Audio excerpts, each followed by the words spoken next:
Одно простое действие, но для меня это очень важно. Всего вам доброго. Hello, Vlad with a new story from my channel, Amazing Life Stories. Valentina looked tiredly at her watch. Her court hearing was scheduled to begin in 20 minutes. She had arrived an hour early. Valia had arrived for her own divorce hearing straight from her night shift at the veterinary clinic, where she worked as a doctor's assistant. Her duties included caring for animals in the ward, and her schedule often included night shifts. Her marriage to Teres had been troubled from the very beginning. While before the wedding she was willing to put up with her fiancé's excessive stinginess and harsh behavior, afterward their life together became literally more unbearable with each passing day. Sometimes it seemed as if she had been dating one man and, for some strange reason, married someone else entirely. Her selfishness and greed were gaining momentum. Teres worked in construction and was closely involved with various businessmen. Money became increasingly important to him. Less than a year after their wedding, he began openly mocking her. "Don't you feel sorry for wasting your time on all these animals? A stray, a thoroughbred, they're all the same. They'll die anyway from some trivial thing, and yet you're still trying to save them, nursing them back to health. It's just that not everyone thinks only about money, Teres," she replied coldly. "Unlike you, many people do have a heart." In response, her husband's lips curled into a contemptuous smirk. "Well, yes, go on deceiving yourself. You simply can't make money any other way." Quote. Valentina, sitting on the bench outside the courtroom, took a deep breath. Be that as it may, she had hoped to the very end that her husband might change, that perhaps his heart would thaw and he would realize how wrong he had been. But time passed, and he didn't change. And after 3 years of a tormented life, Valia finally proposed a divorce. The impetus for this decision was a banal, yet all too familiar, situation. Valia returned home from work much earlier than usual and found her husband in the arms of another woman. The young mistress acted like she owned the house. She unabashedly made it clear that she was now the only one in the life of her betrayer, her husband. "Let's settle this peacefully, without any drama," Valentina suggested. "We'll divide the property and go our separate ways like civilized people. We don't have children, which means they'll quickly divorce us." However, Teres was quite determined when it came to their shared apartment. He wasn't going to give his wife a single kopeck, believing that she, supposedly, didn't contribute to the family budget at all. "Are you kidding me, or what?" Quote, her husband said contemptuously. "What could we possibly have in common? If you think I'll give you even 1 square meter, then I hasten to disappoint you. I'll take everything for all these 3 years that you've been poisoning my life with your correctness and compassion. I'm already sick of you. So get ready to soon sleep with your homeless people on the same mat." Quote. Valia at that moment experienced emotions such as if she had been stabbed in the back. The man for whom she had cooked for 3 years, for whom she tried to take care of, despite his neglect and even condescending attitude, this man had become worse than a terrible enemy to her. "Believe me, Valentina Vitalievna, I will do everything in my power to defend your right to a share in the apartment," the lawyer said. But there was a lack of confidence in his words. "Truthfully, you see, our chances aren't very good. He then began explaining to her something about the legal grounds on which Taras could lay sole claim to their shared apartment, but she didn't really understand anything.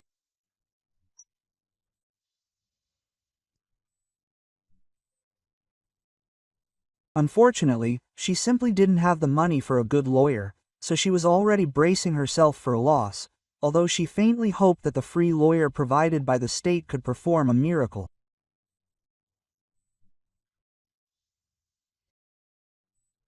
Well, hope dies last, she thought to herself.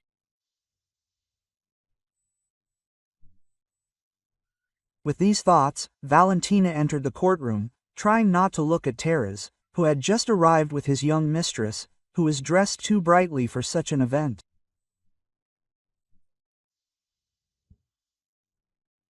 Nikolai Stepanovich Vereshchagin, an elderly judge with a tired expression on his face, sat at the high table.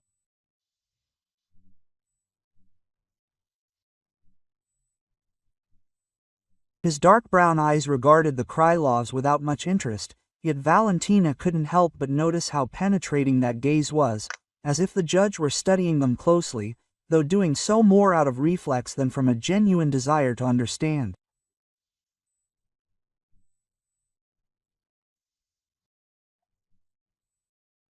Nikolai Stepanovich loudly slammed his gavel on the board and, opening the folder, began reading the main aspects of their case in his professional monotone. I wish this would all be over, Valia silently prayed to herself. No amount of nerves would last until the final decision. As she thought this, the young woman felt her fingers involuntarily tremble. She suddenly felt a deep suffocation, and it felt like liquid fire was slowly building in her lungs. She had experienced panic attacks more than once, which had become more frequent since the divorce had begun. But each time, they occurred at the most unexpected, inopportune moments. The latter greatly complicated her life, as an attack could happen anywhere. Even at work, where she had to be especially attentive.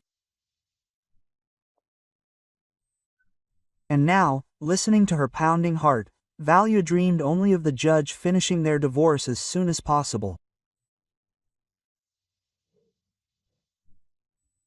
At that moment, Nikolai Stepanovich came across information concerning Taras and his professional activities. For the past couple of years, her husband had been heading a construction company and often boasted that at 33, he had already managed to secure the position of CEO, while she, at 30, was still giving injections to dogs and cats.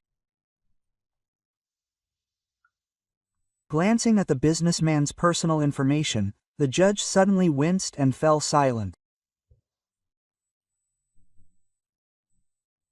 Although his husband's surname was quite common, which initially didn't catch his attention, something unpleasant stirred within him. A kind of bad feeling. Seeing the name of the company owned by Taras, Nikolai Stepanovich instantly understood everything. Okay, attention, the court is adjourned. The deadline has not yet been determined, he announced loudly, after which Taras's lawyer jumped up from his seat. Waving his arms, he began to protest. Like, why is this? There are no obvious preconditions for delaying the case.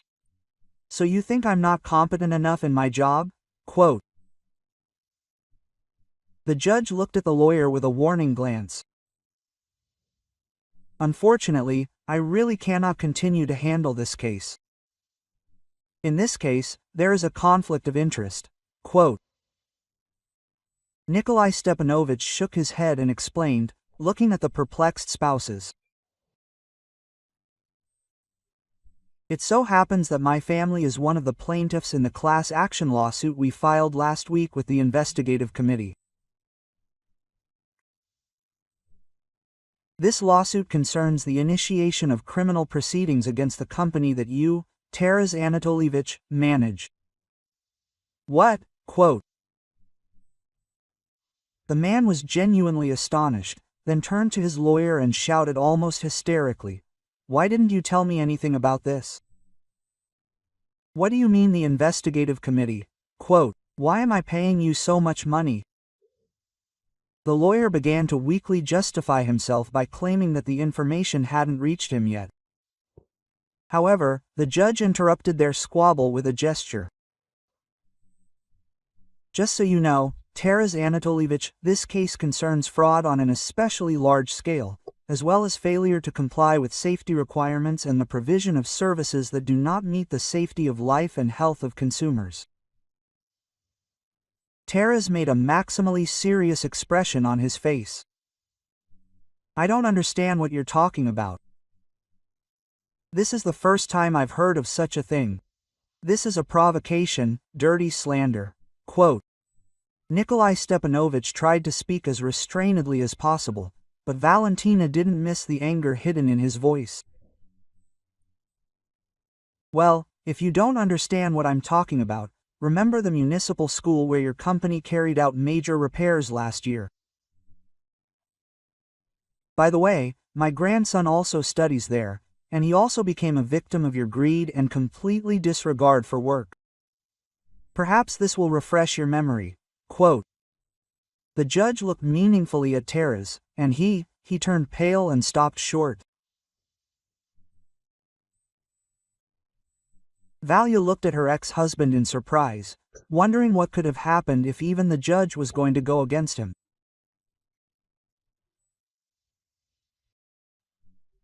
Once again, citing forced bias, the guardian of justice left the courtroom.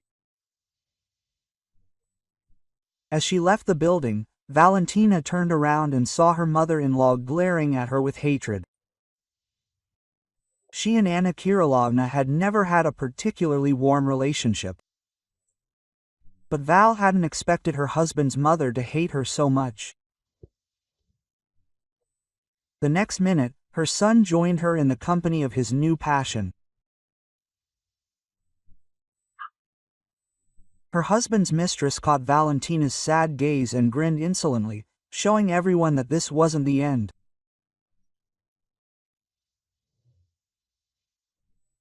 Valia walked slowly along the road that ran through a small park. It turned out that now she had a little reprieve, and she could think for a while and decide how to live on. Now that there was no one else to rely on. Lost in her thoughts, she didn't notice how a pretty girl caught up with her. A young woman. Gently touching her sleeve, the stranger said, "Excuse me, but you're Valentina Krylova, right? Taras's wife, director of the construction company Reliable House." Quote, "Well, technically, ex-wife," Valentina corrected her. "What happened? Who are you?" "I'm Yulia Prokhorova, daughter of Nikolai Stepanovich Vereshchagin, a judge. He was supposed to hear your case today." Quote. When Valia nodded, the young woman continued, "You see, Dad's right. This whole thing took a really long time for him. All the materials used in the work turned out to be of terrible quality. What's more, they're toxic, and it caused severe allergies in the children. And there are students who suffer from asthma and other respiratory illnesses. My son is one of them." Quote. Yulia said that the start of the school year was on the verge of disruption. And all because many of the kids felt ill after only a couple of hours in class.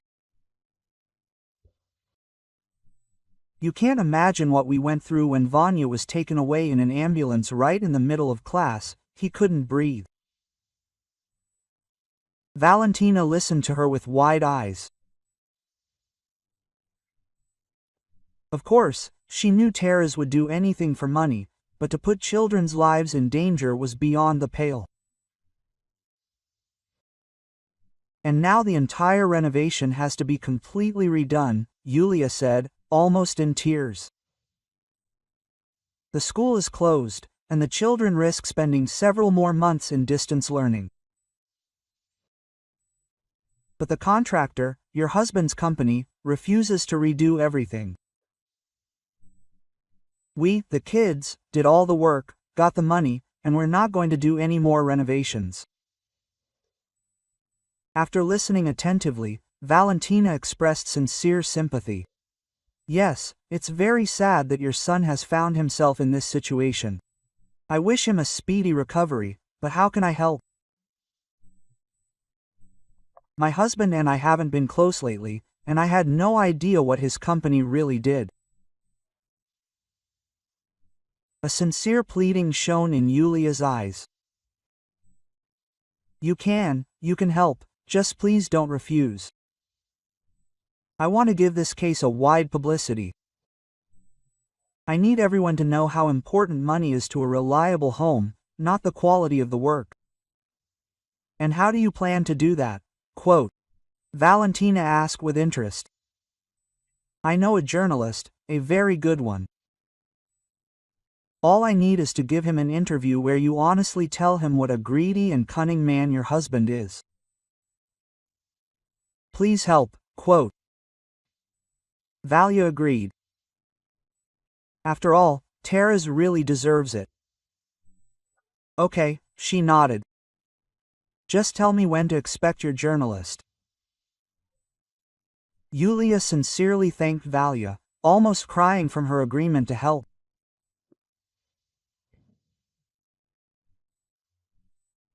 A couple of days later, returning home from the veterinary clinic, Valentina found a tall young man on the landing of her rented apartment. He was holding a miniature folding camera in one hand, and with the other he was setting up his compact voice recorder. Valia remembered Yulia calling her the other day to warn her that a journalist was coming soon. She needed to give the interview to him. But when the young man turned around, Valentina's heart instantly went cold. Quote. Misha? She asked slowly, frozen in place. He paused for a second. The journalist looked at her blankly, but then a spark of recognition lit in his eyes. Quote. Valia. He responded hesitantly, Zuravleva. A wide smile appeared on his face. He came up and hugged her tightly, from which Valentina almost lost consciousness. Her heart was beating so hard in her chest at that moment. Misha, slightly hugging him back, answered, Listen, really, almost 17 years have passed, and you haven't changed a bit. They went into the apartment, and Valia went to the kitchen to make tea. She and Mikhail had once been in love with each other.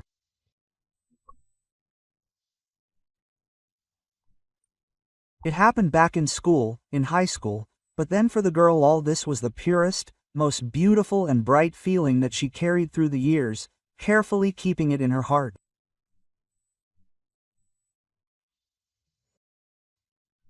Unfortunately, they had to break up shortly before his senior year. The guy's parents got a good job in Moscow and moved with their son, deciding that he could finish his last year of study right in the capital, after which he would immediately begin preparing for university.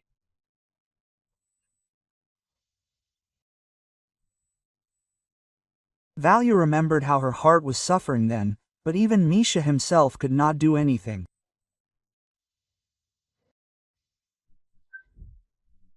You know, I remembered you all this time, Mikhail said a little later with a slight smile, when the hostess put hot tea on the table in front of him.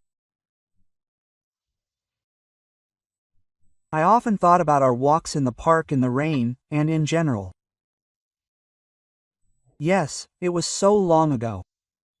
Trying not to look him in the eyes, answered Valentina. A lot of water has flowed under the bridge. I managed to be married, and you, as I see, just as you dreamed, became a famous journalist. Well, not so famous, he answered embarrassedly. And at that moment Valia noticed the wedding ring on his ring finger, glinting in the lamplight. A few minutes before, she had managed to dream in her soul that life had brought them together for a reason. Perhaps, Robka was hoping silently Valentina. They could renew the relationship that had once been interrupted, but when he saw the ring, he felt as if someone had poured cold water on her. So, of course, he married. It couldn't be any other way, flashed through her mind. He lived in Moscow for several years. Naturally, the role of mistress was completely unacceptable for her. So Valentina hastened to change the topic from their shared memories to the interview itself. Although Mikhail was surprised by such an abrupt change of tone, he didn't ask any questions and got down to work. Valia told him everything she knew about her husband's professional activities. Mikhail listened attentively, made some notes, and then, at the end of the story, put the microphone down. "How happy are you with him?" "Well, I mean, you loved Taras," he asked unexpectedly, frankly. Valia was embarrassed. Confused, she looked up at him, her gaze betraying uncertainty and caution. She didn't know whether to trust him. He was a journalist, after all. What if this was the emotional inference he needed for a scandalous article? "How can I say this?" she began hesitantly, fiddling with the hem of her sweater. "At first, it seemed like yes, and I really wanted us to there was a real family. I hoped that he would become the husband I always dreamed of. But everything turned out completely differently." Mikhail continued to study her with his bright green eyes. "He was never worthy of you, not a single hair of yours." And this simple phrase seemed to break the ice between them, to destroy the wall of mistrust. "I won't mention anything about you in the article," Mikhail assured her. "I just wanted to know how you really feel. You are not indifferent to me, even after so many years." In response, she only shook her head, trying to hide the tears glistening on her eyelashes. "Mish, why are you telling me all this? I'm not a fool. I see that you have a ring on your finger. Or what?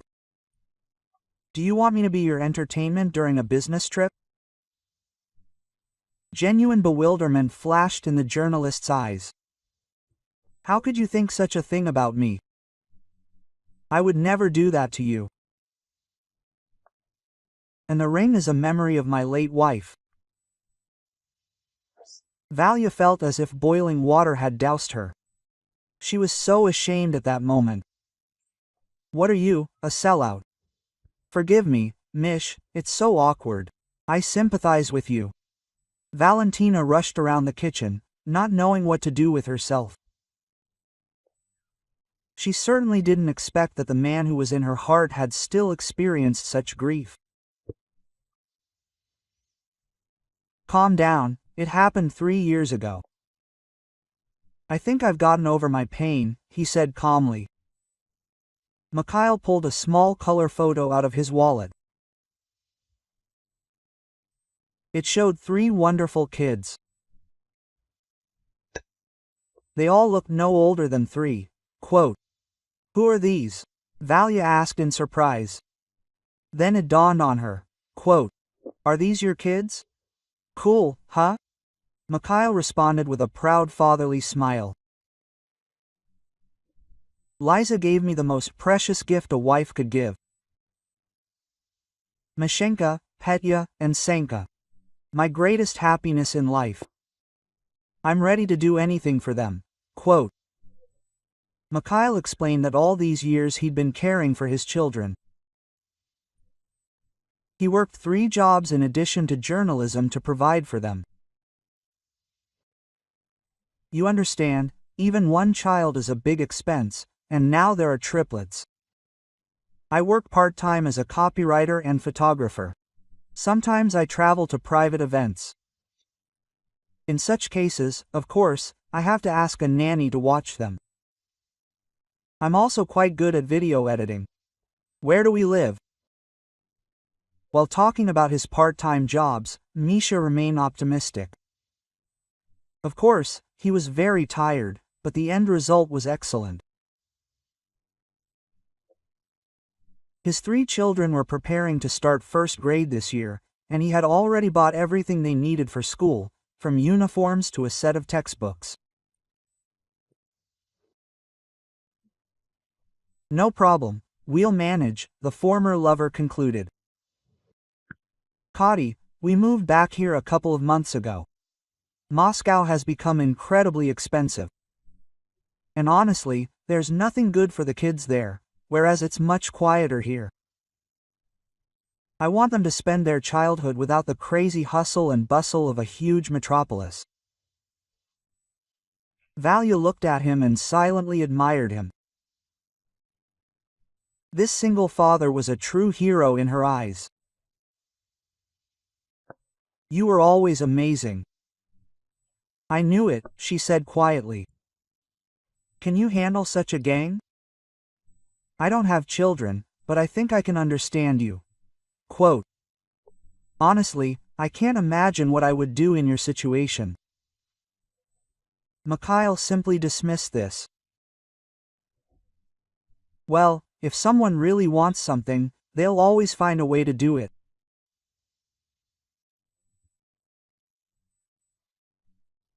After they broke up, Valentina pondered his words for a long time, involuntarily comparing Mikhail to her ex-husband, and at some point realized what a huge mistake she'd made in choosing Taras as her life partner.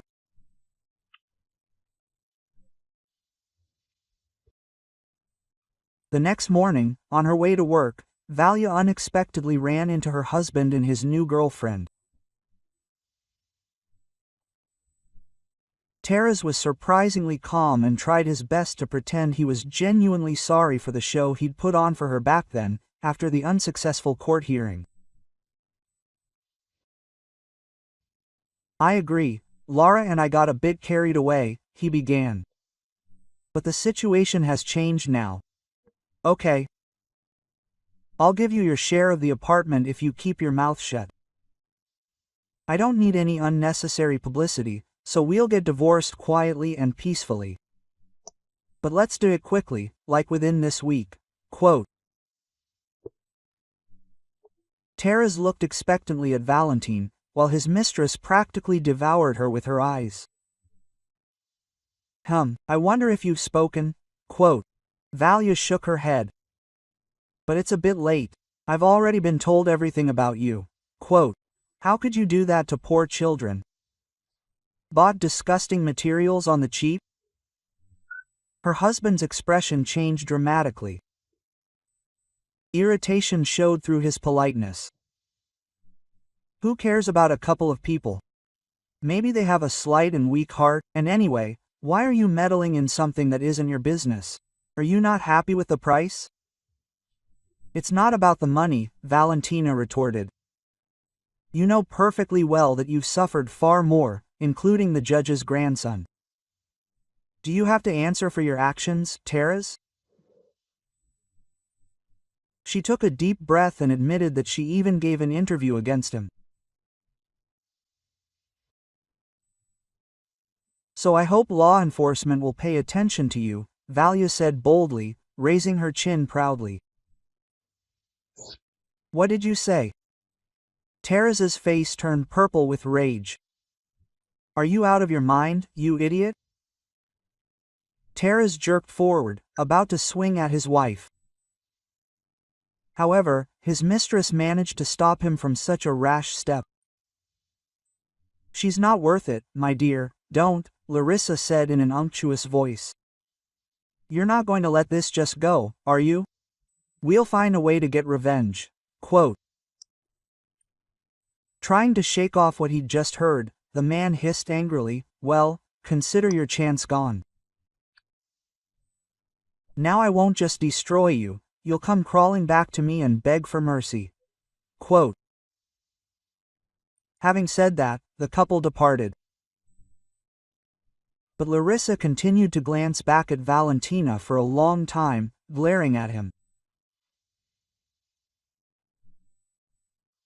As for Tuvali, although she was upset by everything that had happened, she still felt she'd done the right thing.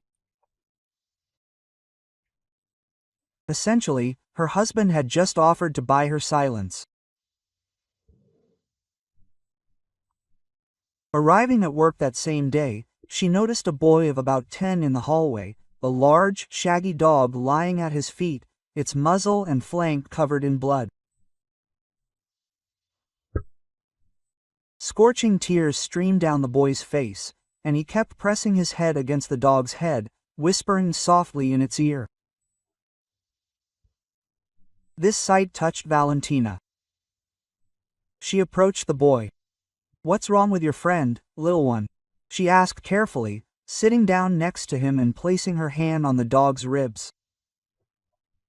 He twitched briefly and whined pitifully, but continued to lie on the cool floor of the clinic, barely moving. "He was hit by a car," the boy explained sobbingly. "Tell me, will he die?" Valentina carefully examined the dog and said quietly, "Don't worry too much. The doctor will be free soon, and we'll examine him." Quote, "What's his name?" "Lucky," the boy answered, crying. "He's my best friend. I so want him to stay with me." Quote. Valentina gently stroked the child's head, slightly ruffling his blonde hair. "I promise, we'll do everything to save your Lucky." And she looked at the boy, as if asking his name. "My name is Yura, and if anything happens, I'll bring the money from home later. I just don't have anything with me." Quote. Valentina nodded understandingly, then went into the office to see the vet on duty and explain the situation. "I'll pay for the surgery myself." The doctor shrugged, as if to say, "It's up to you." And sometime later, Lucky underwent surgery. It turned out the dog had a couple of broken ribs and a dislocated hind leg. But overall, it wasn't as bad as Yura had feared. "Will he live?" the boy exclaimed happily when Valia emerged from the operating room. "Yes, but he needs special care, so he'll need to stay with us for a couple of days," she replied. "But I'm sure he'll recover quickly. You have a strong, good friend." "Thank you, Aunt Val," the boy exclaimed joyfully and instinctively hugged her, pressing his face, flushed with excitement, to hers. Valia smiled shyly. She felt so good from hugging this poor boy that she once again regretted not having children in her marriage.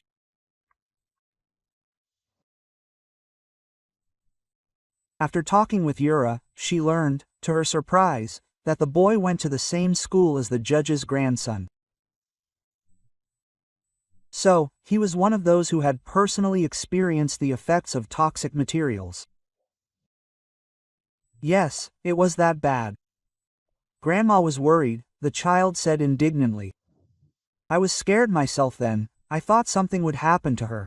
She has a weak heart, she gets sick often." "Only Grandma's raising you," Valia clarified.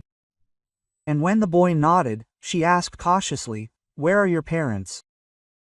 Yura answered simply, without the slightest embarrassment, "They died a long time ago. I was still very little. Grandma never talks much. I think they died in a fire, or at some friend's party." Yura lowered his eyes and sadly confessed. "It's hard for us now. Grandma spends a lot of money on medicine, and her pension is small. Now I'm trying to earn some extra money. I distribute leaflets and flyers at the mall, but it doesn't last long. Adults say I'm too young to be given anything serious." Valentina nodded understandingly. "That's all right. Ideally, at that age, you only need to study at school and play with other kids. And work is the responsibility of adults." Yura looked at her with eyes full of gratitude. "Lucky is my only true friend. He walks me to school and picks me up every day, and I bring him food. Well, at least from the leftover porridge, sometimes bones from the soup set. And he always waits for me. And once he even chased away the school bullies. They wanted to take my last money for lunch and also tore my backpack. After that, Yura remarked sadly, I think the father of one of those guys hit my Lucky. Why do you think that? Valia asked, listening attentively to the boy. Because Lucky grabbed the boy by the leg. Well, not hard. And this Komarov's father is some famous businessman. So what does it cost him to get revenge? That's right, it was Senka Komarov who complained. Valia sincerely sympathized with Yura, after which she asked the veterinarian for permission to leave for a while. She wanted to walk the boy home to see if he could care for the sick dog after Lucky was discharged. Seeing Yura's grandmother, who greeted them at the door, Valia understood what the boy had been telling her. Ina Arkadievna looked utterly exhausted and very weak.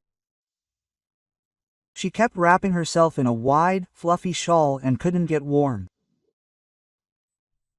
Thank you for saving his friend, the elderly woman said to him a little later, as they sat down in their small living room over a cup of coffee. Yura was telling her that a nice little dog had come to him. You understand, we can't afford to keep one like that at home. At least he plays with her outside. He said she sleeps in a kennel next to the janitor's old lady. Well, you'll have to take Lucky home, at least for the first time, Valentina said. He'll need care after he's discharged. We can't leave him like this on the street. My God, the grandmother threw up her hands. How do you even imagine that? I won't be able to take care of him. I'm raising Yurachka all by myself. And sometimes I feel like I can't cope. Age and a weak heart don't add to my strength. What are you saying?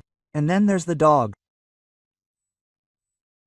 Ina Arkadievna shook her head in confusion, to which Valentina, after thinking for a minute, said, Don't worry, I'll help Yura, she suggested. I work as a veterinarian's assistant, so I can help the dog recover, and maybe even help you with some chores. Yura's grandmother initially declined, saying it was awkward and she didn't want to distract a stranger from work and family. Valia replied that she was free now and could spend her time as she saw fit. Thanking her, Ina Arkadievna walked her to the door. She quietly crawled into bed. Returning home from work that day, Valia found a most unpleasant surprise in her rented apartment. The front door had been kicked in so hard it literally flew off its hinges. When she stepped inside, she saw that everything had been turned upside down. Things were strewn everywhere, appliances were broken, and some of the wallpaper looked like it had been deliberately ripped off the walls. What is this? Valentina asked herself in despair. Who could have done this? She didn't understand why anyone would have trashed her apartment. She had no valuables, not even jewelry. Only simple gold earrings, a cross, and a wedding ring. And all of this, except for the ring, which she took off immediately after her husband's infidelity, Valia wore on herself, almost constantly. At that moment, the indignant voice of the landlady suddenly sounded behind her. What are you doing here? Why such a mess in my apartment? Valia turned around and saw Clara Alexandrovna in front of her. The woman looked at what was happening with wide eyes.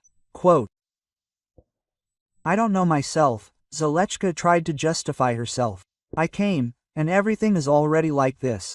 It wasn't me, I swear. What do I care about your vows? The landlady waved it off. Who is going to pay me for all this? Look what they did to both of them. And the TV? Where am I going to get a new one now? Do you even know what the prices are in the stores these days? Clara Alexandrovna wasn't about to listen to apologies or justifications. Instead, she groaned with indignation and presented a bill so huge that Valia turned pale upon seeing it. Quote, "Forgive me, but I don't have that kind of money. Maybe if you give me a little time, I'll gradually reimburse you for it." "You're being completely insolent," the woman smirked unkindly. "Do I really have a lot of time to wait for you? How am I supposed to live? Incidentally, the income from this apartment helps me a lot." Quote, "You can't live on just your pension. So either you pay everything I wrote down, or I'll call the police. Let them deal with you." Valia, unable to contain her hurt and indignation, burst into tears. By then, she'd already realized the landlady hadn't arrived at that precise moment by chance. Most likely, Taras had orchestrated it. He was probably taking revenge for the interview and wanted to force her to sign all the necessary documents. After hearing so many unflattering things about herself, Valia ended up on the street. "I'll tell everyone you can't rent out your apartment," Clara Alexandrovna said, shaking her fist after her. Not only had she refused to pay for the repairs, but she'd also thrown a fit. The quarrelsome woman, naturally, kept quiet about the fact that Valentina had recently left her a substantial deposit for 2 months in advance. Left penniless, Valentina slowly wandered down the street, desperately trying to find a way out of her current situation. She needed to find a place to live quickly, but the problem was that her advance from work was still a long way off, and she'd spent what money she had left on Lucky's surgery. Maybe she should ask to spend the night at Konarkavna's, she thought to herself, and immediately blushed with shame. She didn't want to disturb her sick grandmother and her grandson. However, they lived in a fairly large and spacious 3-room apartment, and she had nowhere else to go. "My God, Valia, of course, come in and make yourself comfortable." Seeing her in the doorway late in the evening, an elderly woman exclaimed, "It's very cold at night. Why are you spending the night at the train station?" Quote, "Of course, just stay as long as you want," the woman reassured her, and fussily began packing something for dinner. Valentina thanked them sheepishly and said she wasn't going to overstay her welcome. "For what, Ina Arkadievna?" She smiled warmly. "What are you talking about? I'd be delighted if you could help with Yurachka. And I remember someone with a dog promised to help. Lucky's being discharged in a few days, right?" Quote. So Valentina stayed with them and was incredibly grateful for their shelter. Valia really did start helping around the house and happily took care of Yura. She helped him with his homework and read to him before bed. In short, she did everything that her grandmother no longer had the energy for. In a way, Valentina became the mother Yura had never really had. And seeing the warmth they shared, her grandmother breathed a sigh of relief for the first time. It seemed she'd found someone she could trust with her grandson. When Lucky arrived in the apartment, the elderly woman understood for the first time what it meant to be loved by a pet. He was a very kind and friendly dog, who, nevertheless, behaved quite decently and wasn't a troublemaker. Valentina and Yura nursed the dog together, bathed him, fed him thoroughly, after which Lucky fell asleep peacefully in the hallway on an old blanket.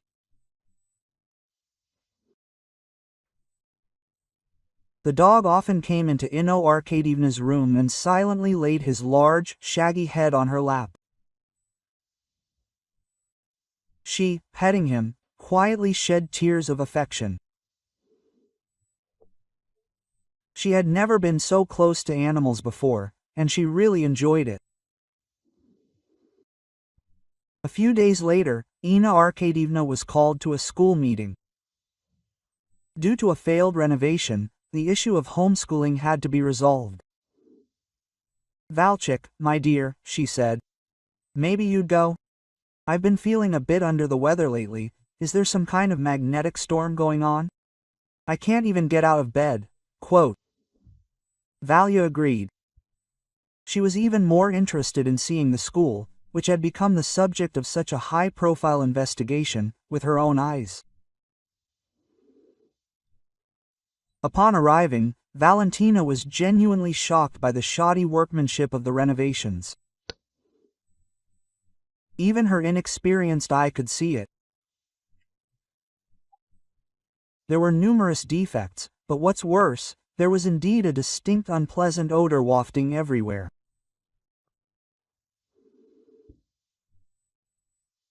During the meeting, Valentina had a rather unpleasant conversation with Dmitry Komarov, the father of the boy who had bullied Yura. "Tell me honestly, weren't you the one who hit the dog with your car?" Valia asked him after the meeting. The businessman didn't deny it, but instead loomed over her menacingly and grinned crookedly. "So what? What are you going to do to me? Or have you decided to sign up for the champions of justice who are out to get everyone? If anything happens, I'll tell you so. Your dog bit my son. Or maybe he's rabid. How should I know? So I'm saving others from this." Valentina was barely able to restrain herself from telling him everything she was thinking. But instead, she managed to sneakily turn on the recorder on her phone, so that every word was now being recorded. "Lucky, a normal dog," she stated crisply, "perfectly healthy, who tried to protect her little owner from the attacks of your hooligan son, and he's alive. And you had no right to get rid of the dog. That's animal cruelty." Before Valley could finish, the rich man laughed loudly and maliciously in her face. "Are you going to charge me with a criminal offense, you chicken? Do you even know who I am? I own the largest agricultural holding in the city, and soon I'll also be a member of parliament. Yes, if it were up to me, I would have put all you poor bastards and your lousy dogs to sleep long ago." Quote. Reveling in his power and impunity, the rich man continued to humiliate Valentina, along the way revealing so many interesting things about the city's residents and his attitude toward them that Valen soon had powerful incriminating evidence in his hands. "Wow! This is material," Mikhail whistled admiringly when she later brought him the recording. "Listen, you should be a journalist yourself," he praised.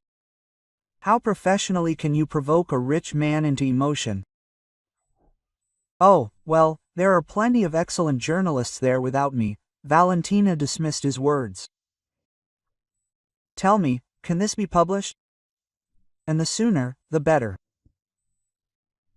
I want the city to know what kind of scoundrel they're about to put in power." "No problem," nodded the journalist. "I'm sure his sponsors themselves will be interested to know what kind of guy they're putting forward as a candidate." Pretty soon, Mikhail fulfilled his promise and made Dmitry Komarov the star of his latest exposé. Fortunately, those who stood over the boorish businessman saw and read Mikhail's piece, after which the school bully's father began to have serious problems. So much so that not only his business reputation was at risk, but also his freedom.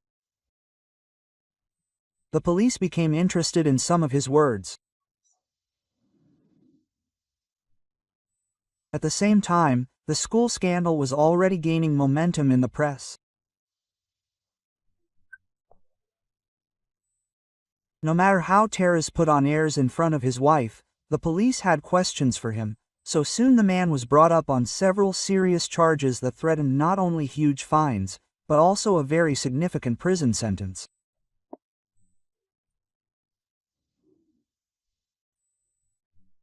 Realizing that his career and business the end will come if he does nothing, Taras decided to go to the bank. "We need to burn this school down," he told his lover before starting work on his insidious plan. "There will be no school, no one will be able to prove anything." "And how are you going to do that?" Larissa didn't understand. "It's not like it's a car in a parking lot, you can just set it on fire." Taras didn't share the details with his lover, believing it was better for her to know less and sleep better. Deciding that he could handle everything perfectly well himself, Taras decided to set the school on fire late at night, when there would be no one there except the elderly woman guard. "You've lived your life, Granny. So, forgive me," Taras whispered quietly, dragging a heavy canister of fuel on his back. He definitely didn't intend to go to jail, and therefore, deciding that the death of some granny would not be a great tragedy, he set off to carry out his plan. Quietly circling the school on all four sides, the businessman doused the corners of the building with gasoline and began frantically rummaging through his pockets for a lighter. Lucky was strolling nearby at the time. By then, the dog had recovered considerably, and only a slight limp in his hind leg indicated his previous injury. That day, Lucky had asked to play outside with an old acquaintance, the janitor, and had become so engrossed in their conversation that he didn't notice the darkness in the yard. Teos initially planned to spend the night in the janitor's booth, as in the old days, but then some unknown instinct drew him toward the school. Noticing a strange man dressed all in black standing nearby, Lucky decided to follow him. And when his nose caught the scent of foul fuel in the air, Lucky realized what was happening. A loud bark startled Taras. The lighter fell from his hands into the thick grass. Cursing, he crouched down and began searching for her. The next minute, he heard a terrifying growl overhead. good dog," the businessman muttered, slowly rising to his feet. "What are you doing here so late? Hungry, huh?" Quote. Taros had hated dogs since childhood, terrified of them. The mere thought of their teeth sinking into his leg or somewhere else sent his heart racing.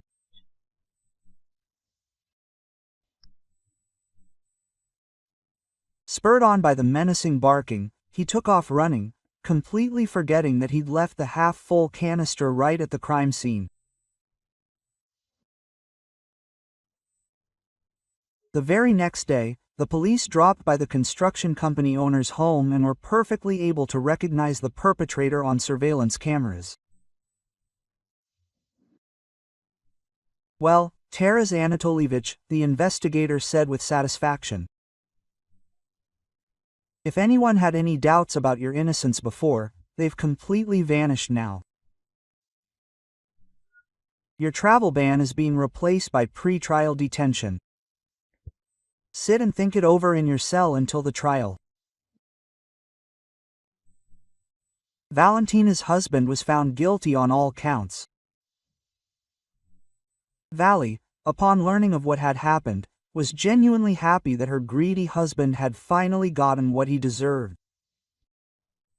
They divorced quickly, and the apartment ultimately went to Valentina. However, This seemingly blissful situation was suddenly overshadowed by the unexpected death of Yura's grandmother. Ina Arkadievna passed away quietly in her sleep, and before she died, she wrote a note and left it on her bedside table, stating that she had made a will in Valentina's favor. "Please raise my grandson to be a worthy man," she begged in the message. "I saw how attached you were to him, and I'm sure you'll be the best mother to him. And so that you have a place to live, I leave this apartment to you and Yura." Quote, "Oh, Ina Arkadievna, why did you leave us?" Valentina lamented, tears dripping onto the piece of paper in her hands. Over the past time, albeit such a short one, the elderly woman had become like family to her, so Valia experienced her passing as if she were her grandmother. Valia kept her promise and became Yura's guardian. The boy truly was like a son to her. Ina Arkadievna was given her final farewell with all due respect. As it turned out, she had quite a few friends and acquaintances in the city. 6 months later, Valia married Mikhail. After her divorce from Taras, she realized that she couldn't miss her chance again, so she allowed her old love to start courting her. Quite soon, the young people realized that they could no longer live without each other and that their separation in their youth had been a huge mistake. As a result, they began to live as a large, happy family. Valentina adopted all 3 of her beloved's children and treated them as her own.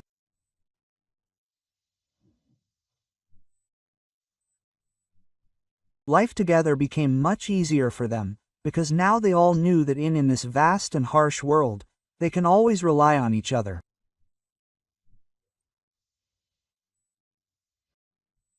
Valia also told Misha that they will soon have a girl.